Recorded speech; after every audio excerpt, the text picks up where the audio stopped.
This was a highly classified mission with very few people in Washington knowing the timing or nature of this plan. I'll refer you to the graphic on the side as I walk you through some of the operational details. At midnight Friday into Saturday morning, a large B-2 strike package comprised of bombers launched from the continental United States. As part of the plan to maintain tactical surprise, part of the package proceeded to the west and into the Pacific as a decoy, a deception effort known only to an extremely small number of planners and key leaders here in Washington and in Tampa. The main strike package, comprised of 7 B-2 Spirit bombers, each with 2 crew members, proceeded quietly to the east with minimal communications.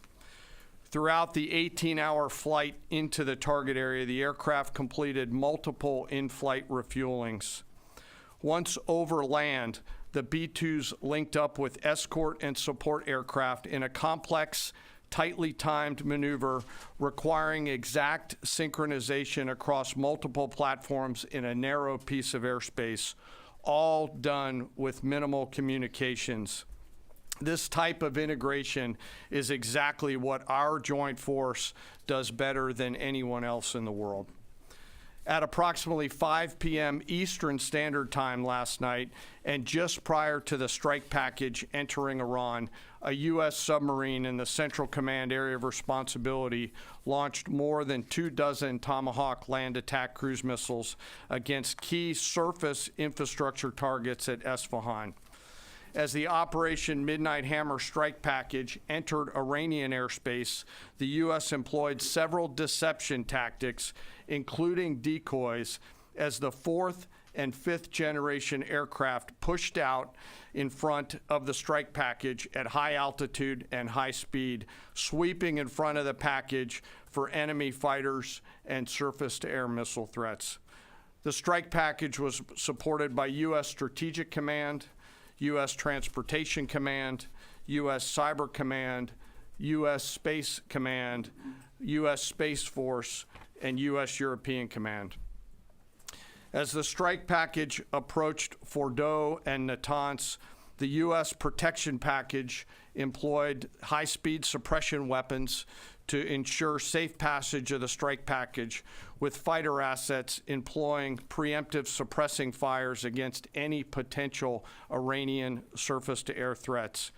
We are currently unaware of any shots fired at the U.S. strike package on the way in.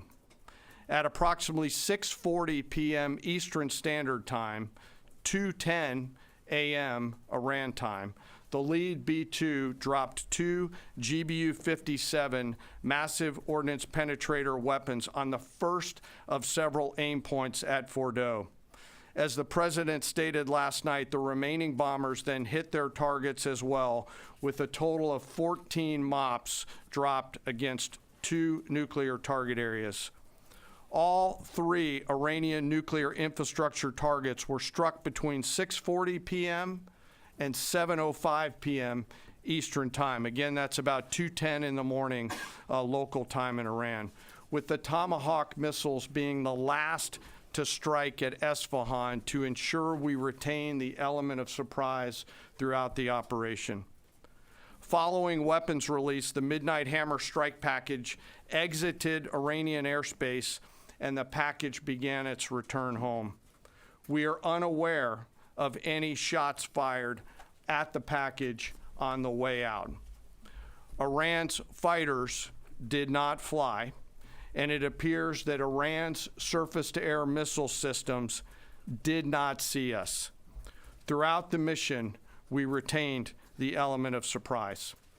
In total, U.S. forces employed approximately 75 precision-guided weapons during this operation. This included, as the president stated last night, 14 30,000-pound GBU-57 massive ordnance penetrators, marking the first ever operational use of this weapon. I know that battle damage is of great interest. Final battle damage will take some time, but initial battle damage assessments indicate that all 3 sites sustained extremely severe damage and destruction.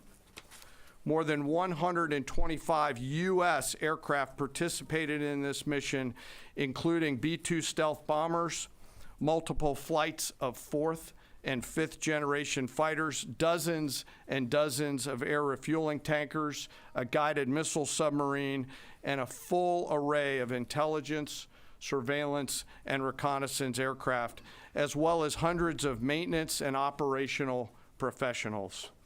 As the Secretary said, this was the largest B-2 operational strike in U.S. history and the second longest B-2 mission ever flown, exceeded only by those in the days following 9/11.